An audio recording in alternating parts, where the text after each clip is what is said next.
Hello and good afternoon.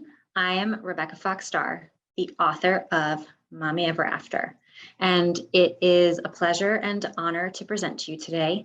This book is one that is very close to my heart. It's also my first picture book, and it's something that has been percolating inside of me for 12 years exactly, because 12 years ago, in April of 2010, I became a mom.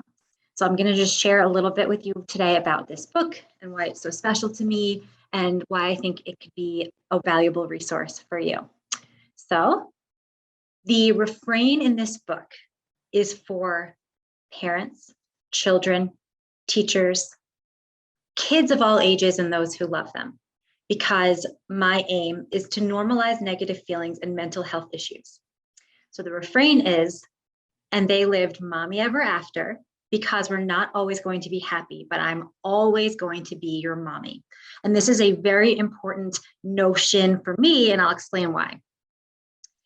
So, as I said here, Mommy Ever After was written as an approachable way to tackle some tougher topics. Mental health is something that has been on the forefront of our minds lately, for which I am incredibly grateful. The pandemic has really been able to shine a light on these issues. Mental health is something that's been talked about more and more as we've gone on in time.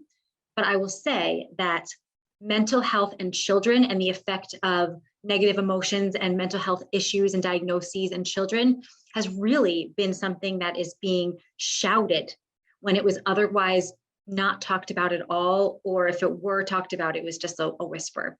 And so I'm very grateful for that as an author, as a citizen, as a mother, and as a survivor. And I will explain that I am the survivor of severe mental illness when I had severe postpartum depression after the birth of my second child in 2014. So something that I want to draw attention to is that we all have negative feelings sometimes. They could be sadness, loneliness, anxiety, nervousness, fear, worry, letdown, disappointment, frustration. Giving words to these issues, giving words to these feelings and emotions is the first step in healing a child who may be suffering from these afflictions. Not all of these things are diagnosable. Not everything's in the DSM where we can say, well, it's this, this, and this, and this. And unfortunately, there's no blood test that you can give that says, yep, your levels are off, you're depressed. But we all exist on some continuum of our emotional well-being at all times. And when children are suffering, as they have in so many ways, particularly in the past 2 years and 2 months, they can present as angry, defiant, disruptive, withdrawn. And it's hard to kind of take these different symptoms, harness them, and say, here's your diagnosis. But that's why I'm trying to bring attention to and normalize these negative feelings. And again, to say to our children, you're okay, you're all right, it's okay, everything's good, would be disingenuous, dishonest, and also invalidating to their very, very, very valid fears and concerns and feelings. So to be able to say, yeah, that's really frustrating, but you can get through it, is something that can be extremely empowering and crucial for this generation of children who by default are going to be more resilient than we were. And this will only serve to make them stronger. So yeah, you feel really yucky right now. That is hard, but that feeling will pass just like a storm. So as I said, I would like to normalize these negative emotions by giving them a name, by saying we all feel this way, to validate the experience, which is kind of inherent in just giving these feelings a name and a voice and a platform, and then supporting the grownups who take care of them, which is you. The people at school are kind of our first line of intervention when it comes to children. At home, we as parents often are either busy, worried ourselves, trying to figure out what's normal for our children. But as caregivers, as teachers, educators, librarians, those entrusted with their care, we are actually responsible in seeing changes in behavior, shifts in mood, and we can intervene because mental health issues are detectable, they are treatable, and this is something that I think is so valuable for educators.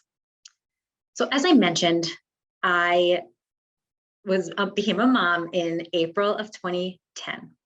and I had my daughter, and it was enchanting. She was my dream come true. She just was this glorious, magical, wonderful, enchanting little person. And I loved motherhood, and it was hard. And it was lonely. I was the first of my friends to have a child. So I was going through a lot of these things alone. I couldn't say, she has a fever of 103. What do you think? Because my friends had no idea. So it did feel scary and lonely. And I just remember feeling like I was alone in that feeling, which is a very tough place to be when you're a mom, because you're supposed to be so happy. You're supposed to be feeling lucky and grateful. And I was, and I am. And it was also hard. So I wanted to kind of open up about that in real time. And back in 2010, mom blogs were very different than they are today. It was an unsaturated market. I barely knew what a blog was. And I started this little WordPress site called Mommy Ever After. And then I wrote and wrote and shared. And I developed somewhat of a following and a small audience. And I was able to do some strategic partnerships and kind of make it, help it to foster it to grow. And then in February of 2013, I became pregnant with my second child. And I started to experience something that I had not experienced with my first. I had prenatal anxiety and depression, which means when I was pregnant, I was feeling, unwell. And then when he was born, I loved him fiercely. I felt lucky. I felt grateful. I felt like he was my meant to be. I felt like I was exactly in the right place. And I was severely depressed. And I know that sounds like it may be contradictory, but we, as they say, we contain multitudes. So I know that as all human beings, we feel that way. And I had, hormones on top of it. And I'm so lucky to be part of Familius, because Familius is doing their part to raise awareness about maternal mental health issues, which is my passion in life. And this is an illustration from Karen Kleiman, who's a force in the industry. Her book, Good Moms Have Scary Thoughts, because it's very hard to ask for help. So I clammed up. I stopped writing. Writing to me was the way I was able to communicate, and people noticed that I was quiet. And so I decided in February of 2014, while I was in the throes of severe mental illness, to open up in real time about my story and to say, I am currently suffering. I have postpartum depression. And I knew that if I opened up about this, I would forever be stigmatized as someone with a mental health issue. I thought, am I going to be allowed to have children over for play dates? I used to work in early childhood education. Would I be allowed to teach children? And I said, okay, this is a very self-centered way of thinking. If this can help one other person to feel less alone and to heal, which is something that was so important for me, then it's worth it. So I published a post called The Hardest Post I've Ever Written on Mommy Ever After, the blog. And that's when everything changed for me. So I decided to keep sharing and talk about the different things that were going on. And as I wrote, I healed. And as I healed, I wrote. And so I published that post and subsequent posts, which turned into my first book, which is a nonfiction book called Beyond the Baby Blues, Anxiety and Depression During and After Pregnancy, published by Rowman and Littlefield. My second called Baby Ever After, Expanding Your Family After Postpartum Depression, published by Rowman and Littlefield. And that's all of the things that led me here to Familius. I love Familius. I feel grateful to be part of it. I'm working on my fourth book right now, which is a parenting book about mom guilt, and it's very exciting and unique in its format. But that's how I got to the place where I am, where I decided to write about this book, which I thought was very important for children, people of all ages to read and to learn about. So I mentioned this before. This has been uniquely excruciating for children. They've been isolated, they've been scared, they've been alone, they've been confused, because we've all been confused. But what I've always employed with my own children, who are now 12 and 8, is with these hard times, we're gaining strength. With this grit that you're showing, you're going to grow. And it's hard to have to go through tough things in order to continue to grow as a person. But I am truly grateful that I experienced severe postpartum depression, because I have the chance to tell my story. And I feel like this is what I was meant to do on this earth. So when talking about mental health, I say I'm writing a children's book for kids. It's great. It's about mental health for kids. That's not going to sound like the coolest, most fanciful, enchanting topic to discuss. And it might be like, oh, I want to steer away from this. And that's the last thing we wanted. So with the help of Familius and their incredible, our incredible illustrator, Sarah Ugolati, who is in Italy, who's unbelievably talented and magical. We have figured out a way to tell the story of mental health woes in a very approachable, digestible way. You don't feel like you're getting lessons, but you are. They're sinking in. And this is a book that is designed to be read over and over time, which is my humble hope. So in this book, we also celebrate a lot of uniqueness, diversity, how feeling different can be lonely, but also is empowering. And two things dialectically can exist at the same time. So when the little girl in the book and her mommy go through year after year of having these life lessons that they experience together, and then going to bed at night and sharing a special story that's more enchanted, and then kind of wrapping it all up together in this package of this is this feeling and this is what happens and this is the way that we can cope with it, and then this is the other side of that. I think that children and parents and educators will see themselves within these pages. At least that is my hope.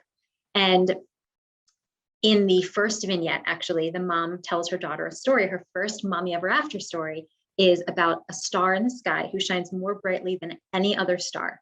And that star is embarrassed because he's so shiny and he wants to cover his shine, or she wants to cover her shine. And that is the star that guides everyone home and is the brightest star in the sky. And so it's so important for being shiny. And obviously it's the North Star. And when I do these readings for children now, it's so exciting because they recognize it. And I think that that's a really good metaphor, an example of how this book works. We're painting a picture, showing and not telling. You know, they use that expression in writing classes, but we're saying this is the most bright star in the sky and it guides people home. We don't say the North Star. We're saying you're going to feel a tugging in your heart. You're going to feel like your stomach feels like it's on fire. We don't say that's longing, that's wistfulness, that's anger. We're illustrating it, which feels like a true blessing and a gift. Something that we've also created in terms of Mommy Ever After, because we do want to be able to start dialogue. This book can go so far on its own, but the ability to start dialogue with children can be actually an incredibly effective intervention, and just peer intervention can be tremendously beneficial when it comes to being able to support children. Having someone see them and say, I've got you, you're safe here, can make the difference. And if a child is struggling, he or she is more inclined to open up when they feel a level of trust, when they feel a level of security, and when it doesn't feel like a piece of paper saying, name the things that you're worried and scared about right now, but rather draw me a picture of something that you wish, if you were a flower crown and you had all the powers, what would you change? And so we try to bring those really magical but important pieces and elements to life with an educational guide that we have. So we have some coloring pages and things, but I thought that I actually, with my background in early childhood education and elementary education, I decided to create this activity guide so that we would have things to fill out. In the book, there's the little girl has a favorite things tree where it has all the things that she loves: roller skates, rainbows, unicorns, spaghetti and meatballs. And so that's a great jumping off point. If a little child is told, here, draw a picture, show the picture here, but draw a picture of your favorite things. And let's say the picture is of something that actually tells more of a story. Well, what a gift that is that we've been able to pull that out of them in a way that feels safe, that feels approachable. So here's a favorite things tree. And if a child says something like, this is my blanket, it's my favorite thing, and it opens the door, and you as the educator or the grown-up in their lives can say, well, why is the blanket so special to you? Well, when I'm up during the night for 2 hours, I feel scared and my blanket helps me. You just unlocked a crucial piece of information that we wouldn't have had before. It's hard to admit these vulnerabilities. And so I think that these activities, along with the book, help to show that we all have vulnerabilities and we're normal for having those vulnerabilities, and that we can help, that you can, as I say here, we can let things scare us, but we cannot let them stop us. Something that I was asked at a reading last week was, is this based on real life? And is it fiction? Is it nonfiction? And this was a child, so it was an interesting question. But I said, you know, in some ways it's realistic fiction. Some of the anecdotes in the story are clearly fanciful. I have yet to swim with mermaids, though I have my opportunities are open. I have my I'm happy to do that if the opportunity presents itself, I should say. But that we can let things scare us, but we cannot let them stop us is something that I've said with my daughter since she was 4 or 5 years old, because things are always going to be hard. But if we let them get in the way, then we're going to miss out on a lot in our lives. So that's why I said that part of it is realistic fiction. And of course, there's a story about a relationship with a mother and her daughter. One of the most important things about this book was that the little girl, and we tried to express diversity, which is so important.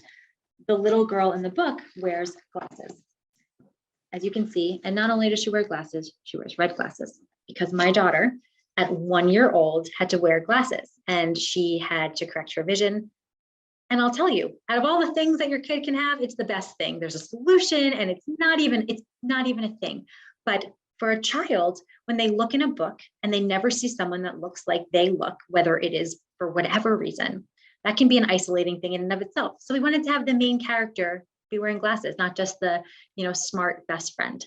And so that's something that we're trying to promote: inclusion, diversity, and really a lot of self-esteem and self-love. So here are some questions that we've come up with as part of the activity guide. And for example, I'm not going to read through all of them, but the notion of being like a tree. This is something that we talk about in my own house. It is part of the nurtured heart approach in therapy. And it is the notion of being flexible. This is something I even bring up with my own friends, and we are in our later 30s, and it still works. So an oak tree, if you're an oak tree, you're very rigid, and you may be strong, but you're rigid and you can't really bend. You would break. A palm tree, however, sways and is flexible. And so when things happen and they come up and you don't expect them, or you have to change, that can be very hard for children. And I'm sure that in a library setting, of course, having to transition to the library, out of the library, from the classroom, out of the classroom, they want to check out a book and that book isn't available, and the person right in front of them gets it, and it's just the worst luck. They think it is just everything's going to go wrong forever. We can be flexible. The ability to be flexible is something that is a true gift that you're giving to a child. Look at the past 2 years. If this has not taught us to be flexible, I do not know what will. Something else that I thought about is naming feelings. Even if you wanted to come up with a crazy, silly name, my son actually says nearsighted because he'll be nervous and excited. I thought it's brilliant. It's like how we say hangry. So naming a feeling. And this is something else that can be really illuminating when you're trying to kind of get to the core of a child. The favorite things tree we talked about, these are a little bit more explicit, where you're talking about times that may have scared you, and the flower crowns, like I talked about, times that you felt different. And on one level, you could think, I don't really want to call out a time when a child felt different, but we're trying to flip these situations around and say, not, oh, that was fine, it was great that you were different, but rather, you did feel different. That's a lonely feeling. That can feel really yucky. And for me, it feels like butterflies flying around in my chest. But I realized that while I'm different, I also am somebody who, and this different makes me special because, and there's only one of me, and all of these positive things that we're trying to teach our kids, because no two people are the same. And then finally, what would your own ever after story be called? My son's name is Bo.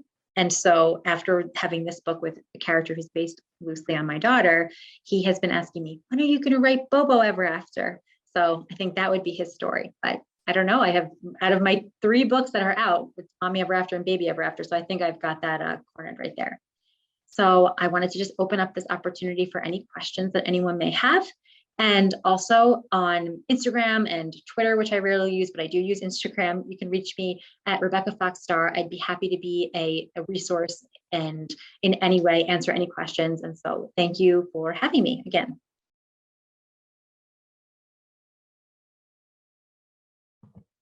Awesome. Yeah, thank you for that. I just want to plug Rebecca as well. She has her mom blog that's still up, and you can contact her via that site.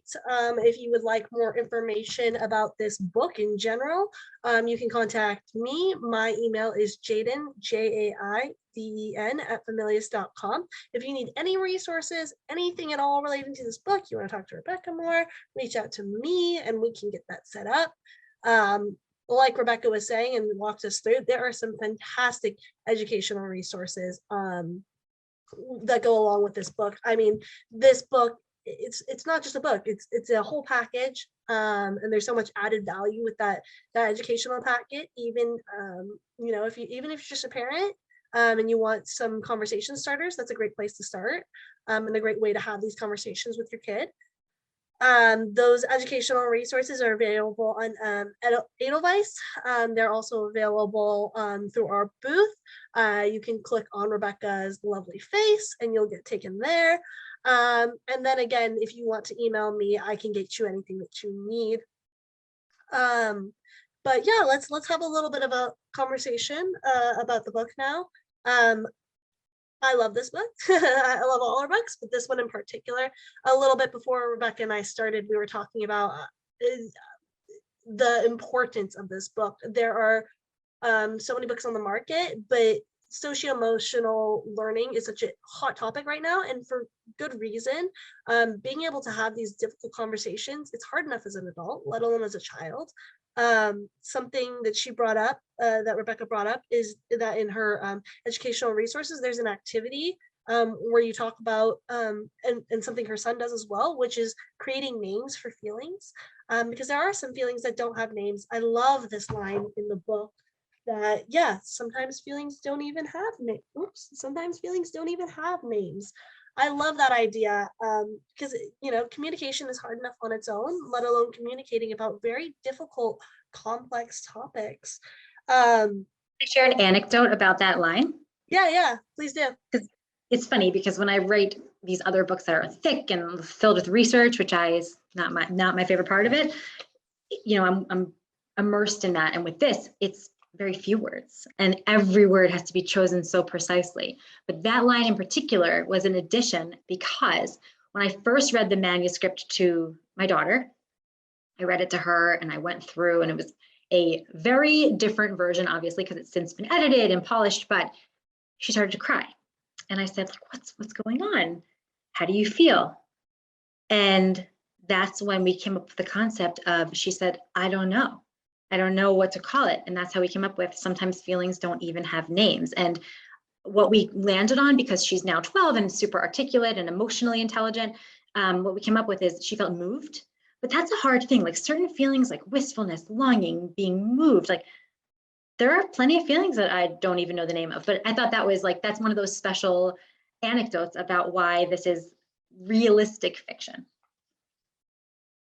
Yeah, I mean, I love this book in particular because it comes from your experiences. It's driven by a need that you saw in the market. There wasn't books where kids could feel comfortable having these really tough conversations about their feelings. And I love the fact that you included that in your educational guide, because there are so many times, I think happy crying is exactly what your daughter was going through, is exactly one of the ones that it's so hard to name.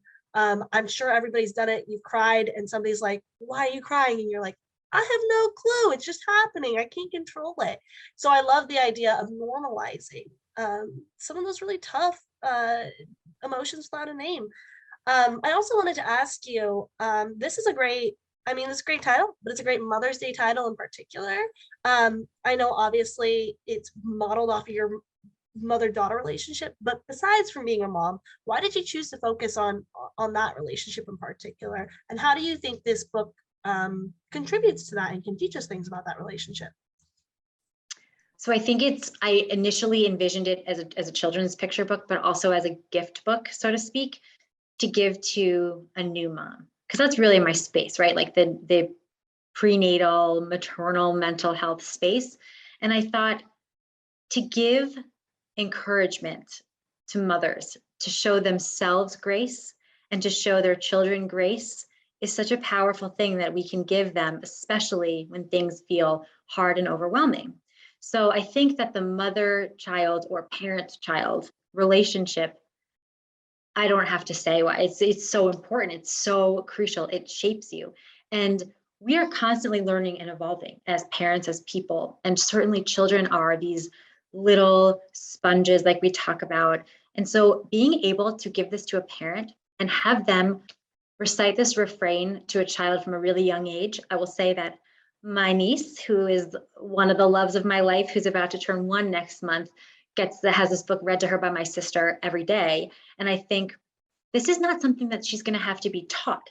She's going to have this ingrained in her, and she's going to hear things like, we can let it scare us, we don't have to let it stop us. And some feelings don't even have names. And just the fact that in this book, the real pivotal point is when the daughter goes from holding hands with her mother at the school playground, which evokes the memory of when she was holding hands with her mother at the crest of the beach, at the crest of the waves, and their hands quietly untangled when she was a toddler, and their hands quietly untangled when she was a school child.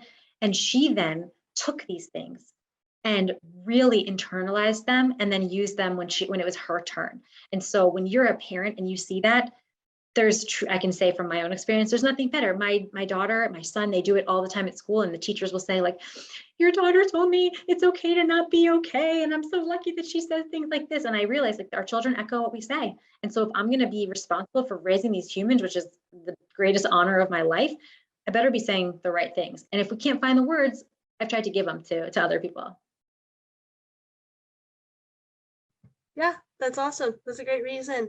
I also wanted to point out, you mentioned diversity earlier on with the red glasses. I know a thing or two about glasses and the lack of representation there.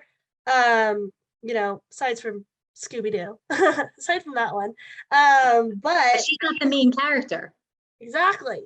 And so there's also more diversity though featured. I really love the friendship that forms between this lonely girl, who's lonely and a mix of other emotions that can't be named, and the protagonist, and it's featured here so lovely. So I think that's also a really important part of diversity in the story, where the mom in the story has given the child the language to communicate with. She's able to communicate with others and able to communicate with this girl, and doesn't see a difference, doesn't even hesitate to sit down and talk to her. Something else that you brought up, with the scene of quietly letting go of the mom's hand, is this book, teaches a great many things. One of those is socio-emotional learning, communication skills, but then again, it also teaches bravery and courageousness, which can oftentimes be really difficult. I mean, you see that in the scene where she goes off to school and where she's doing all these tough things for the first time. How, aside from telling your kids, how did you personally, try to instill those values of courageousness in your children, and then how do we see that echoed here? That's a great question. And I haven't always done it right, is what I can tell you first. I am someone who was a child with some anxiety. I didn't have anything diagnosed, but like I definitely worried, and I had separation anxiety. I didn't like to be away from my parents. And I know, looking back, and I even knew at the time, they struggled with, when do we push her? When do we coddle her? And that is something that I struggle with between my heart and my head.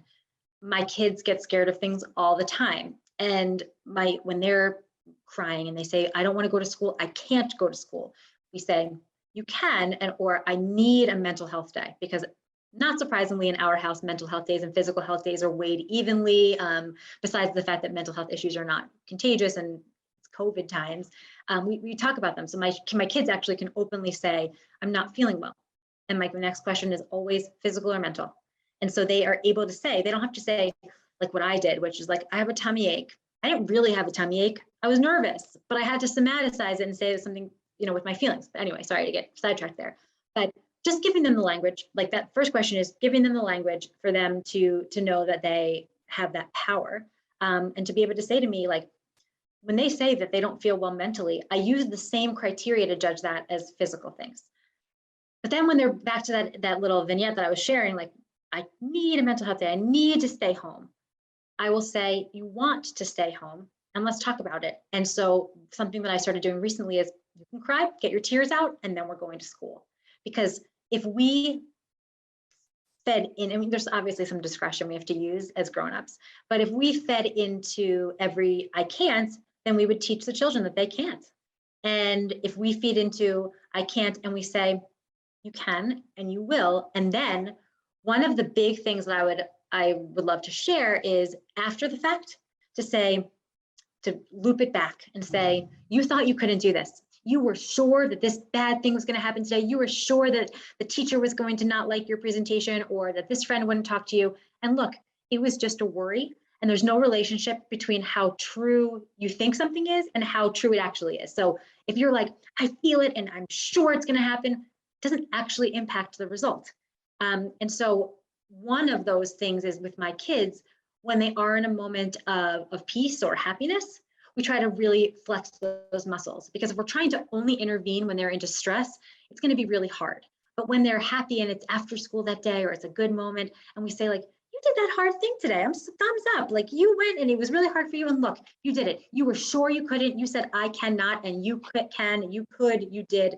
And so I think that just being in that moment, I sound kind of like a cheerleader, but I'm also kind of being a narrator, kind of saying, this is what you did very explicitly, very clearly, without putting too much judgment beside it.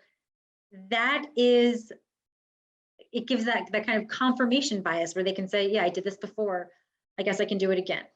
So that's the best that I can do. I'm no expert, but I play one. I love that. I especially love what you said about allowing kids to feel the things they feel. This book gives them the language to be able to talk about those feelings, but it's a parent's job from then on to allow them to immerse themselves in those emotions and sit with them. You know, there are so many parents out there, and I'm part of the generation, I'm sure you're part of that generation, where your parents would say, well, stop crying. Why are you crying? You know, and it was like, knock it off kind of deal. Versus now, we're finally at a place and we're continuing to move forward. We need to keep pushing forward, where it's like, you're crying. Why are you crying? Let's figure it out. Let's sit with that emotion. Let's feel it. And I love that you do that with your kids, because that's so important for kids to be able to understand that that they shouldn't be scared of their emotions, that they're allowed to feel them. It's just how we deal with them that's important. You know, can't kick or scream, but we can cry, and we can want to hug, and we can want those other things that go with it. So yeah, no, that's fantastic. That's all the questions I really had for you, though. Again, this book is available for purchase on familius.com. If you would like it or like to know anything more about it, reach out to my email, jaden@familius.com, JIDEN@familius.com. There are tons of educational resources. Rebecca is also super willing to have conversations about this book, set up events, interviews, whatnot. If you are curious about this book, Rebecca will help you out. If there's something missing in the educational resources, if you're like, this activity, I'd love it to see in my classroom, we will do our best to help you out with that.